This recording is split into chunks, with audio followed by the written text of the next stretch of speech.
안녕하세요 여러분, 만나서 반갑습니다. 저는 국제온누리 농업법인의 건설업 총괄 팀장을 맡고 있는 이무영이라고 합니다. 요즘에 건강보험공단에서 굉장히 조사가 많이 나오고 있는 시즌입니다.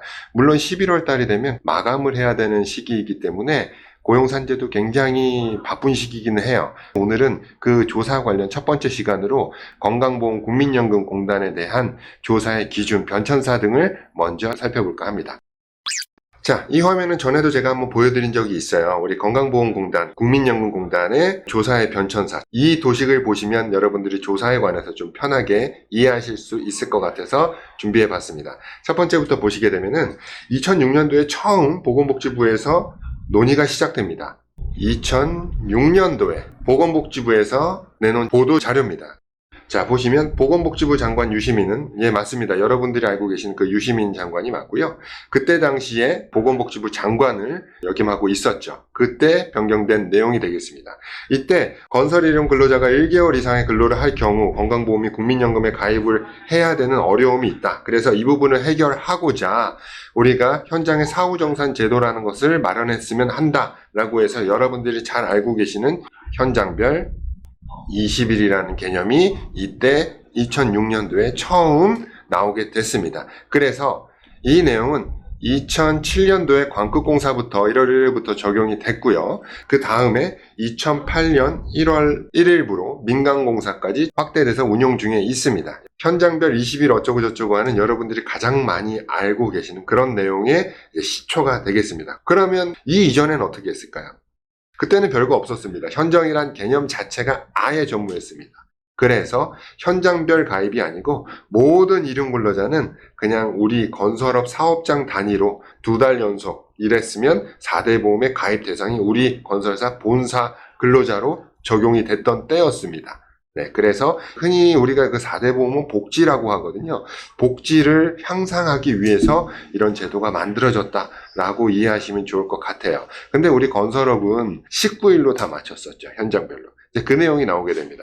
근데 2011년 하반기 때 건강보험공단에서 대대적인 조사를 시작합니다. 건설업 본사를 대상으로 모든 일용근로자에 대한 건강보험 가입 내역을 조사하게 되는데 그때 당시에 누가 했겠습니까? 전부 다 안 했었죠. 근로내역 신고나 이런 것들도 제대로 자리 잡지 않았을 때였어요. 그래서 이때는 양갈래파로 나눕니다. 하나는 건강보험공단에서 조사 나와서 자료를 제출하라고 했을 때 보통 세무신고를 하기 위해서 모든 현장을 묶어서 농업이 대장을 운용했던 건설업체가 굉장히 많았었죠. 이 세무자료만 제출하는 부류, 또 한 부류는 현장별로 관리하기 위해서 만들어진 농업이 대장을 제출하는 부류, 두 가지 부류로 나눌 수 있겠는데 똑같은 건설업체라고 하더라도 통으로 제출한 회사와 현장별로 농업이 대장을 나눠서 제출한 회사는 완전 하늘과 땅 차이입니다. 현장별로 나눠져 있지 않은 건설업체는 농업비에 비례해서 수억, 수십억이 추징된 사례가 굉장히 많았고요. 똑같은 건설회사인데 농업비 대장만 현장별로 나눠놓은 것 뿐인데 후자는 추징금이 0원이었죠. 우리가 농업비 대장을 현장별로 나눠놓은 업체는 어떻게 해놨을까요? 알고 계신 것처럼 19일로 이렇게 다 맞춰놨겠죠. 그리고 앞서 말씀드린 농업비 대장을 관리하지 않은 회사는 그때까지만 해도 어떤 개념이 있었느냐? 재밌는 내용인데요. 2011년도까지만 해도 일용근로자의 비과세 포인트가 핵심이었습니다. 2011년도면 아마 비과세가 8만 원이었을 거예요. 지금 15만 원이잖아요. 그래서 이 가근세 주민세를 안 내려고 실제로는 15일이라도 가근세 주민세 안 내려고 8만 원으로 맞추다 보니까 30일 이렇게 신고가 돼 있는 거죠. 그런 회사가 폭탄을 맞은 거죠. 건강보험공단에. 그리고 조금 이제 알고 계시는 업체들, 설비 쪽이나 전기 쪽들은 사후정산 제도가 시행된과 동시에 적용하시는 회사도 굉장히 많기도 했었죠. 19일로 많이들 맞추고 계셨고, 그래서 19일만 맞추면 그래도 조사를 안 받는구나. 또 하나는 19일로 안 맞추면 폭탄 떨어지는구나 라는 인식이 퍼지기 시작해서 그때부터는 우리가 가근세 주민세를 맞출 것이 아니고 이 19일에 신경을 써야 되는구나 라고 해서 전부 다 현장별 19일로 맞추던 시대가 2011년도부터 도래하게 됩니다. 쭉쭉쭉쭉쭉쭉 조사를 진행해서 건강보험공단이 이때 추진 금액이 상당 어마무시했었습니다. 네, 그래서 엄청나게 보험료를 환수하고 있다가 그 피치에 제동이 걸리게 됩니다. 모든 건설업체가 다 19일인 거예요. 아무리 조사를 해도 19일 이상자가 나오지 않아. 그러니 건강보험공단 입장에선 추징할 수 있는 건설회사가 없어진 거죠. 그래서 건강보험공단에서 한 가지 묘책을 마련합니다. 현재까지도 건강보험공단이 주된 무기로 삼고 있는 이 내용은 뭐냐? 바로 여러분들이 잘 알고 계시는 현장별 성립신고에 대한 내용입니다. 사업장 적용신고죠. 그래서 건강보험공단이 내건 조사의 방향은 사후정산 제도를 운영하는 회사는 현장별 19일 오케이 인정, 사후정산 제도를 운영하지 않는 회사로 구분하게 됩니다. 하나의 기준을 만드는데 그게 바로 사업장 적용신고, 사업장 적용신고를 한 현장은 현장별로 인정, 그 사업장 적용신고를 하지 않는 회사는 현장별로 불인정. 그럼 두 가지가 뭐가 틀리냐? 홍길동이가 A 현장에서 15일, B 현장에서 15일이라면 현장별로 인정받으면 각각 20일 미만 근로자가 되는 거고요. 사업장 적용신고를 하지 않는 회사는 아무리 A 현장에 10일, B 현장에 10일, C 현장에 11일 이랬다 손 치더라도 현장이 사업장으로서 인정을 받지 못하기 때문에 본사 소속 30일 근로자가 되는 거죠. 이해가셨죠? 이 기준은 지금도 여전히 유효하고요. 그 내용을 지금도 주된 무기로 삼고 있습니다. 이거는 기초지만 제일 중요한 내용이니까 몇 번 강조해서 말씀을 드립니다. 그래서 2017년 7월경부터는 제가 말씀드린 사업장 성립신고 여부를 기준으로 우리 사업장을 조사하기 시작했습니다. 제가 한 번씩 강의 때마다 우스갯소리를 하는 얘기가 있죠. 2017년 7월에 조사받는 회사와 2017년 6월에 조사받는 회사는 그 추징금이 천지 차이다. 왜냐하면 7월에 이제부터 사업장 적용신고를 안 하면 본사 소속 근로자로 볼 거야 라고 했으면 그때부터 발생되는 노무비에 대해서 판단을 한 게 아니고 이거를 소급 적용해버렸죠. 지난 3년치에 대해서. 그래서 이때부터 저도 강조했던 게 사업장 적용신고 무조건 하세요. 이 내용이 되겠습니다. 자, 근데 옆에서 가만히 지켜보고 있던 국민연금이 이거 우리도 이렇게 그냥 손 놓고 있으면 안 되겠어. 그래서 국민연금공단에서는 아예 우리 건설업체와 실갱이하기가 싫었던 거예요. 그래서 제도화되어 있었던 것을 아예 법제화하자라고 해서 내용을 발표하게 됩니다. 건설일용 근로자 이제부터 8일 이상이면 무조건 가입하세요가 됩니다. 자, 보시면 건설일용 근로자의 가입 장벽을 완화하여 노후 대책을 마련한다라고 돼 있는데 우리 건설회사는 이놈들 돈 또 골랐구나라고 생각하실 수 있겠는데 이게 국가 입장에서 보면 우리 이제 취약계층에 대한 노후 대책 일환으로 이 국민연금을 굉장히 강하게 가입시키려고 노력했던 내용을 아실 수 있는 거죠. 자, 그래서 소득보장을 강화하기 위해 현행 20일 이상 건설일용 근로자의 사업장 가입 기준을 8일 이상으로 개선한다. 여러분들 아시는 것처럼 2018년도에 이제 개정돼서 예고되게 되고 실제로 2018년 8월 1일부로 국민연금 보험법이 개정이 됐죠. 20일에서 8일로. 그래서 이때부터 또 난리가 나기 시작합니다. 국민연금은 그때부터 눈에 불을 켜고 조사를 하기 시작하는 거죠. 근데 여기서 하나 2018년 8월 1일에 시행됐지만 2년이란 기간 동안에는 8일과 20일이 공존했던 기간, 즉 계도 기간을 줬던 거죠. 그래서 2018년 8월 1일 이전에 계약이 체결된 거는 20년 8월 1일까지는 20일 현장으로 인정. 2018년 8월 1일 이전에 계약한 건에 대해서만 인정입니다. 이 뒤로는 무조건 현장별 8일 이런 식으로 이해하시면 될 것 같아요. 건강보험공단은 오늘 조사가 나온다 하더라도 역으로 3년치, 즉 2018년도 거부터 오늘 거까지의 자료를 조사할 수 있는 권한이 있기 때문에 히스토리를 알아야 대응이 되는 거죠. 그래서 그 첫 번째 시간으로 그 히스토리를 말씀드리고 있는 거예요. 건강보험공단은 중간에 한 가지 내용이 또 추가가 됩니다. 이거는 딱 언제라고 시기는 없었는데요. 제가 조사를 워낙 많이 하다 보니까 느낀 건데 2018년 초 1, 2월 달쯤에서 건강보험공단 내부적으로 어떤 지침이 변경됐구나라는 걸 저는 이제 확인할 수 있었어요. 그 내용이 어떤 거냐?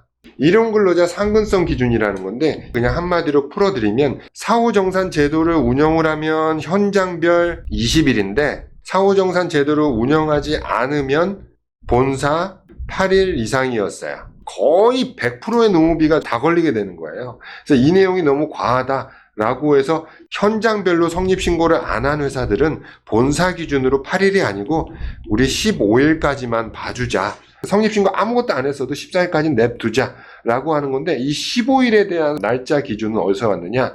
판례가 있었어요. 8일도 일할 수 있고 10일도 일할 수 있고 15일도 일할 수 있는데 도대체 얼마만큼 일해야 상근성이 인정되나요? 대법원의 판단은 모두 다 상근성이 인정된다. 연속으로만 일했으면. 건강보험공단에서는 그러면 여태까지 우리가 했던 것도 틀리지 않아. 8일 이상 무조건 추징해도 돼.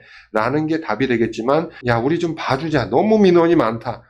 8일, 10일, 15일 이렇게 질문이 들어갔으니까 우리 가장 늦은 한 15일로 앞으로 조사하자라고 했던 자체적인 기준이 마련되게 됩니다. 그래서 2018년 초부터는 대법원 판례를 적용해서 미성립 현장 근로자는 본사 15일 이상이면 추징을 하는 그런 기준을 가지고 조사를 진행하고 있다는데, 이건 어디까지나 자체적인 기준이기 때문에 고무줄처럼 늘었다 줄었다가 가능하죠. 이제 국민연금이 이 법을 발표하고 이 계도 기간도 끝났죠. 그래서 이때부터는 무조건 우리가 알고 있는 현장별 8일이 되는 거고, 여기서 이제 두 가지로 나눕니다. 건강보험과 연금이 각각 다른 기준을 가지고 있어요. 건강보험은 현장별 8일이 인정되는 기준을 현장별 성립신고를 한 것으로 인정을 하는 거고요. 국민연금공단에서는 현장별 성립신고를 아무리 많이 해도 그런 거는 쳐다도 안 봐요. 근로내역 신고를 할 수 있는 현장이냐 아니냐, 이걸 기준으로 판단을 하고, 건강보험공단은 근로내역 신고가 조금 어설픈지언정, 여기서 어설프다는 내용은 뭐죠? 근로내역 신고는 외국인도 안 들어가고 고령자도 안 들어가고 그런 내용이겠죠. 그렇기 때문에 이 자료보다는 농업이 대장과 현장 성립신고를 주된 데이터를 삼아서 조사를 하고 있다라고 하는 것까지 여러분들 알고 계셨으면 좋겠습니다.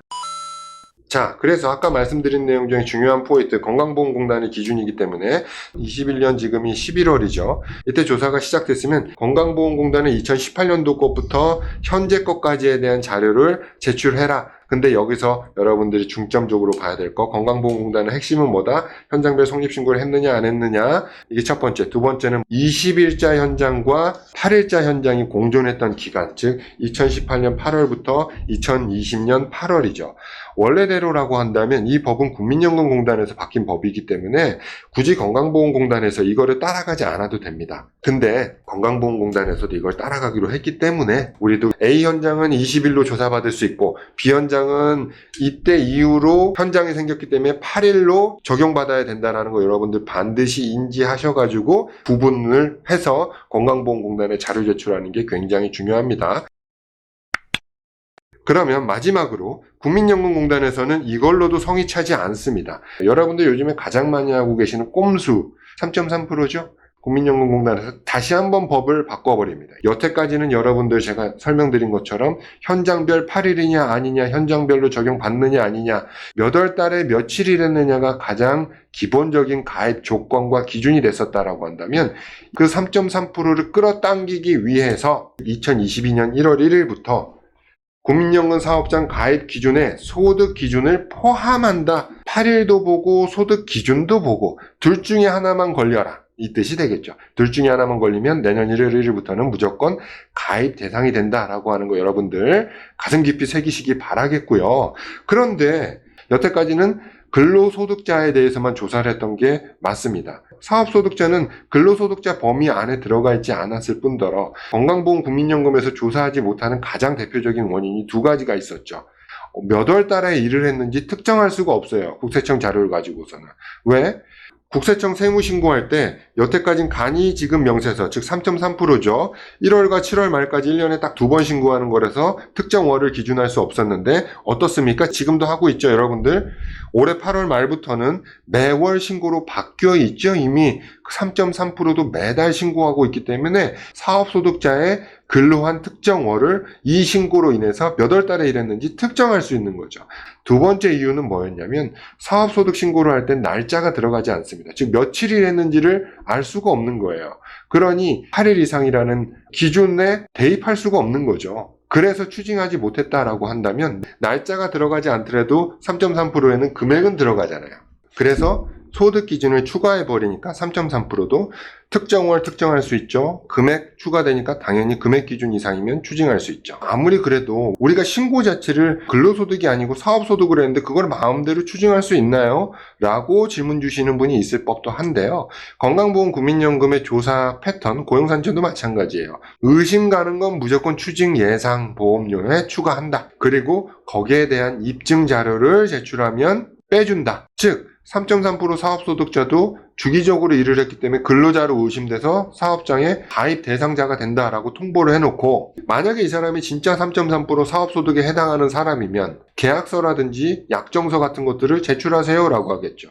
여러분들 주택공사 하시는 분들은 진짜로 3.3%가 많아요. 부동산 업자라든지 이런 데들 실제로 3.3% 처리하는 인원이 많거든요. 현장 일용 근로자가 아니더라도.